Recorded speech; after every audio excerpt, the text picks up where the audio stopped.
نحمده ونصلي على رسوله الكريم أما بعد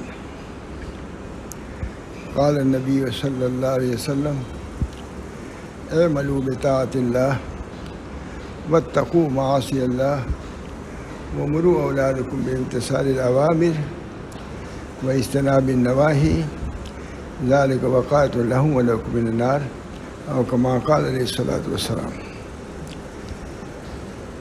میرے دوستوں، بزرگوں اور عزیزوں، ہر جمعہ کو بلکہ میں تو 30-40 سال سے اور زیادہ پہلے سے بیان کرتا ہوں، ہر طرح سب کوشش یہ رہتی ہے کہ مختصر آیت یا کوئی مختصر حدیث پڑھ کر کے اس کا ترجمہ کر دیا جائے، اور اس وقت کے لیے میں اس کو کافی سمجھتا ہوں۔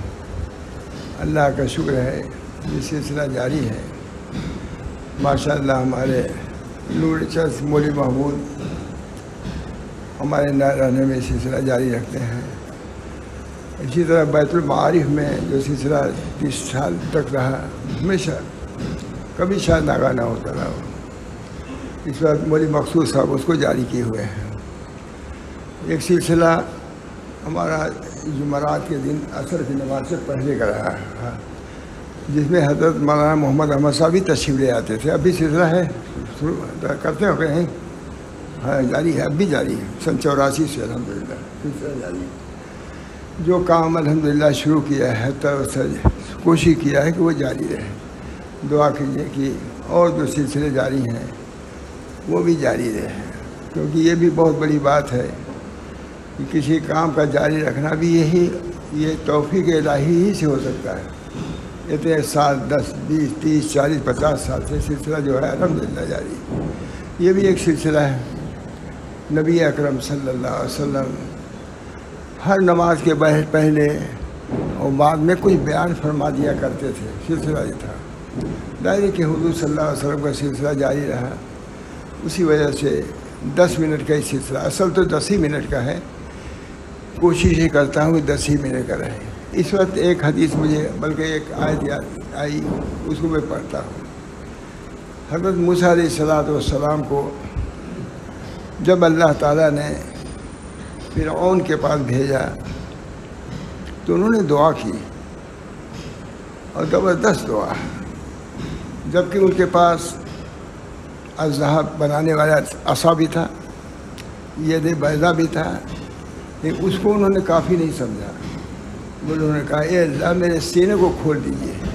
یہ نہیں کہ میرے پاس معجزات ہیں، معجزہ نہیں، معجزات ہیں، ید بیضا ہے، عصا ہے، سب کچھ ہے، لیکن انہوں نے سمجھا کہ یہ سب کچھ نہیں ہے، علم اصل چیز ہے۔ رب اشرح لی صدری، فرعون کی طرف جا رہے ہیں اور دعا کر رہے ہیں اے اللہ ہمارے سینے کو کھول دیجیے۔ علم نشرح میں تفسیر کیا حضرت تھانوی نے ترجمہ کیا، کیا ہم نے آپ کے سینے کو کھول نہیں دیا؟ ترجمہ کیا ہے؟ علم اور حلم سے کھول نہیں دیا ہے۔ معلوم ہوا کہ یہ بھی بہت بڑی نعمت ہے جس کے دل کو اللہ تعالیٰ علم اور حلم سے کھول دے۔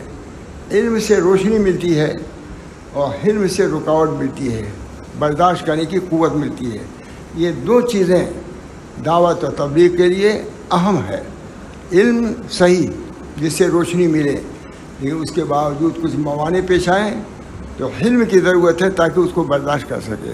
اس وجہ سے اللہ تعالیٰ نے بطور امتحان، احسان جتلانے کے طور پر فرمایا علم نشرح لک صدرک، ہم نے آپ کا سینہ کھول نہیں دیا۔ کس سے کھول نہیں دیا؟ علم بھی دیا اور حلم بھی دیا۔ معلوم ہوا کہ تبلیغ و دعوت کے لیے ان دو چیزوں کی ضرورت ہے، علم کی ضرورت ہے اور حلم کی ضرورت ہے۔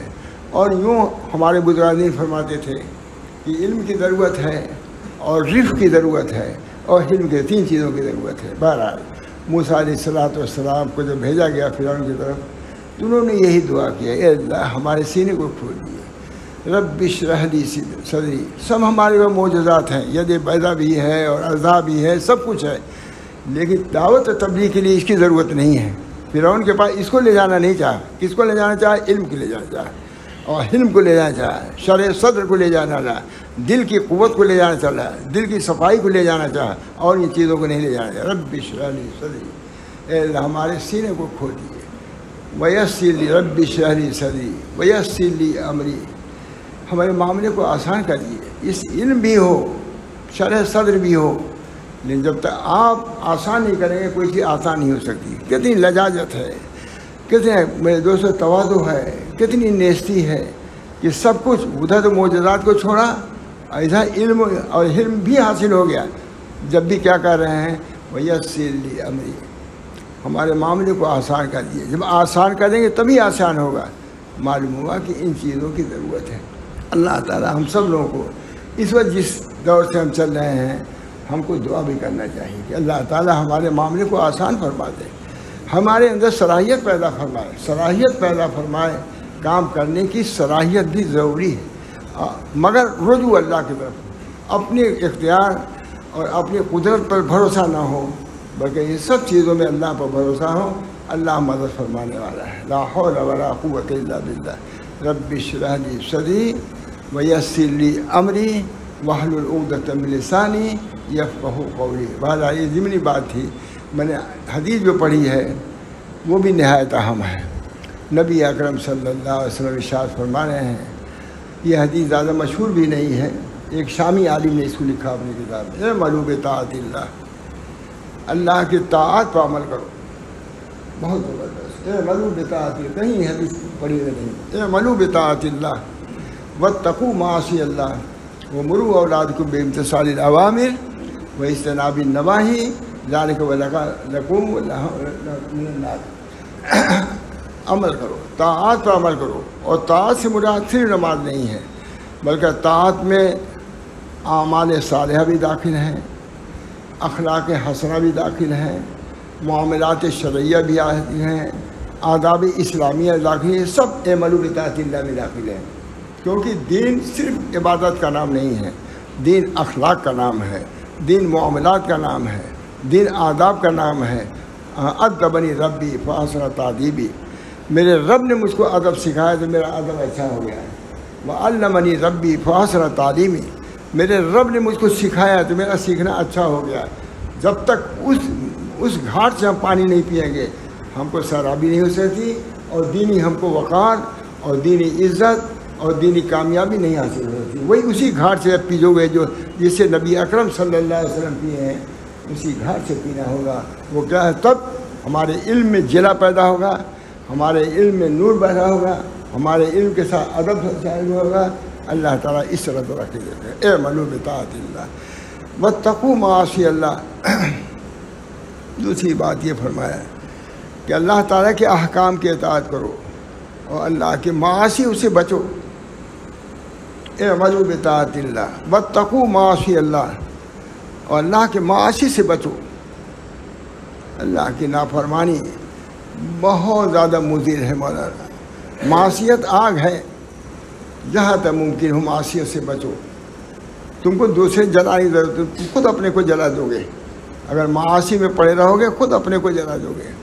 اس بنا پر فرماتے ہیں اتقوا معاصی اللہ، اور پھر اس کے بعد اسی پر بس نہیں فرمایا نبی اکرم صلی اللہ علیہ وسلم نے، تقوا معاصی امروا اولادکم بامتثال الاوامر واجتناب النواہی، اور اپنے اولاد کو بھی حکم کرو۔ دیکھیے یہاں اولاد کو لے آئے، اپنے اولاد کی تعلیم بھی ضروری ہے، بہت ضروری ہے۔ یا ایھا الذین آمنوا قوا انفسکم واہلیکم نارا، قرآن کہہ رہا ہے یا ایھا الذین آمنوا قوا انفسکم واہلیکم نارا، اپنے نفسوں کو بھی آگ سے بچاؤ، اپنی اولاد کو بھی بچاؤ۔ کیونکہ قرآن کہہ رہا ہے کہ نبی قرآن کا ترجمان ہے، غیب کا ترجمان نبی ہوتا ہے، وہی کہتا ہے جو خدا نے کہا ہے۔ خدا کہہ رہے ہیں اعملوا بطاعت اللہ واتقوا معاصی اللہ ومروا اولادکم بامتثال الاوامر واجتناب النواہی، اپنے بچوں کو بھی حکم کرو کہ وہ اوامر کا امتثال کریں اور نواہی سے اجتناب کریں۔ دوستو بچوں کو بھی حکم کرو، ابھی سے تم حکم کرو گے، اچھے کاموں کے حکم کرو گے، برے کاموں سے روکو گے، یہی بڑے ہو کر کے بچے تمہارے لیے نور العین ثابت ہوں گے، سرور قلب حاصل ہوں گے، ورنہ اگر اس وقت نافرمانی میں چھوڑا، طاعات سے دور رکھا، معاصی میں ملوث رکھا، تو سوائے رونے کے اور کچھ نہیں ہوگا۔ اس بنا پر اس کی بہت ضرورت ہے۔ اعملوا بطاعت اللہ واتقوا معاصی اللہ ومروا اولادکم بامتثال الاوامر واجتناب النواہی ذالک وقایۃ لہم۔ یہ جہنم سے نجات کا ذریعہ ہے۔ اپنے بچوں اپنی بھی اصلاح کرو، اپنے بچوں کو بھی اصلاح کرو، اسی سے آگ سے تم بچ سکتے ہو۔ قرآن بھی وہی کہہ رہا ہے، حدیث بھی وہی کہہ رہا ہے، اللہ وہی کہہ رہا ہے، نبی بھی وہی کہہ رہا ہے، وہی ترجمان ہے۔ نبی ترجمان ہوتا ہے خدا کا۔ اس بنا پر جو بھی نبی نے قرآن نے کہا وہی نبی کہتا ہے، اور ان کے متبعین وہی کہتے ہیں جو نبی نے کہا ہے، اسے لامسر منہ تجاوز نہیں کر سکتے۔ اللہ تعالی ہم سب لوگوں کو ان تعلیمات پر عمل کرنے کی توفیق فرمائے۔ اعملوا بطاعت اللہ واتقوا معاصی اللہ ومروا اولادکم بامتثال الاوامر واجتناب النواہی ذالک وقایۃ لہم ولکم من النار۔ جہنم سے بچنے کی یہی صورت ہے۔ آپ کیسے ہی کچھ کریں، اللہ کے رسول نے جو کہا وہی علاج ہے اور وہی بچنے کا ذریعہ، اس کے علاوہ کوئی ذریعہ نہیں ہے۔ کیونکہ وہ جو کچھ نبی کہتا ہے وہ خدا کی ترجمانی کرتا ہے، وہی سے کہتا ہے۔ ما ینطق عن الہویٰ ان هو الا وحی یوحیٰ۔ جو کوئی نبی کہتا ہے سب وہی سے کہتا ہے۔ اس بنا پر اس کی بات میں جو صداقت ہوگی، جو سچائی ہوگی، دوسرے کتنی ہی بڑے ہو جائے کسی علم میں، کسی فن میں، ان کے اندر وہ صداقت آ ہی نہیں سکتی جو نبی کے کلام میں آئے گی۔ اس بنا پر اس کا ہم کو اور آپ کو بھی یقین ہونا چاہیے۔ ہم جس نبی، جو نبی امی کہلاتا ہے، لیکن تمام انبیاء کو جو علم دیا گیا تھا وہ سب نبی صلی اللہ علیہ وسلم کو دیا گیا تھا۔ امی تو اس کے خاندان کے اعتبار سے امی کہہ دیا جاتے ہیں، لیکن حقیقت کے اعتبار سے آپ سے بڑھ کے کوئی عالم نہیں تھا۔ تمام انبیاء کے علوم ایک طرف اور نبی اکرم صلی اللہ علیہ وسلم کے علوم ایک طرف۔ جتنے علوم کو دیے گئے سب حضور صلی اللہ علیہ وسلم دیے گئے۔ جتنی تورات انجیل میں جتنے علوم آئے ہیں وہ سب کا مجموعہ قرآن پاک ہے، بلکہ سورہ فاتحہ ہے اس میں رکھ دیا ہے۔ بہرحال اللہ تعالیٰ نے ہم کو دین دیا ہے اور افضل دین دیا ہے، کتاب دیا ہے جو اکمل کتاب دیا ہے۔ اس بنا پر اللہ کا شکر ادا کرنا چاہیے۔ انا اعطیناک الکوثر، ہم نے آپ کو کوثر دیا، خیر کثیر دیا، جس میں اسلام بھی باقی ہے اور دین بھی باقی ہے، سب کچھ باقی ہے۔ اللہ تعالی ہم سب کو اپنے دین کی قدر کی، اپنی کتاب کی قدر کی، اپنے نبی کی قدر کی توفیق مرحمت فرمائے۔ سب کچھ تو دے گئے ہیں، جو کچھ دنیا میں پیش آنے والا ہے وہ سب کچھ نبی اکرم صلی اللہ علیہ وسلم نے اجمالی طور سے بیان فرما دیا ہے۔ صحابہ نے عرض کیا یا رسول اللہ اتنے فتنے ہوں گے تو ہم لوگ کریں گے کیا؟ رونے لگے صحابہ۔ فرمایا نہیں، میری اتباع، میرے خلفائے راشدین کی اتباع کرو، نکل جاؤ گے اس سے۔ یہ تمام حدیثیں موجود ہیں کہ مشکات میں موجود ہیں۔ اللہ تعالی ہم سب کو عمل کی توفیق دے۔ اتفاق سے آج ہمارے بہت سے کرم فرمائے ہوئے ہیں، بہت سے بڑے لوگ علماء میں سے اس ملک کے بھی، دوسرے ملک کے صوبائی تو سب الگ ہی الگ ہیں، آئے ہیں۔ میری خوش نصیبی کی بات ہے تو میں تو وہی پڑھتا ہوں ہے کہ نعم الامیر علی باب الفقیر، بہترین امیر آئے ہوئے ہیں اس فقیر کے دروازے پر۔ اللہ تعالیٰ ان کے اس آنے کو قبول فرمائے، اور ایسے امیر کو جو کہ فقیر کے دروازے پر جائے، اللہ کا رسول فرماتے ہیں بہترین امیر ہیں۔ بہترین امیر وہی ہیں جو عمارت کے باوجود غریب کے دروازے پر جائے۔ میں تو غریبی ہوں، اللہ تعالیٰ کتنے ہیں، کتنے بڑے بڑے لوگ، اللہ تعالیٰ ان لوگوں کو جزائے خیر دے۔ اسی طرح پر بیان بھی میں نے کیا، اللہ تعالیٰ میرے اس بیان کو بھی قبول فرمائے۔ دل سے، دلی ایک آواز تھی جو میں نے بیان کیا ہے۔ اس وقت حالات ایسے ہیں کہ اپنے اصلاح کی بھی فکر، اپنے اولاد کی اصلاح کی خود فکر کیجیے۔ اللہ تعالیٰ ہماری اصلاح فرمائے گا ضرور، ہماری اولاد کی بھی انشاءاللہ العزیز صلاح اور فلاح اور عافیت ہر ایک چیز سے نوازے گا۔ وآخر دعوانا الحمدللہ رب العالمین۔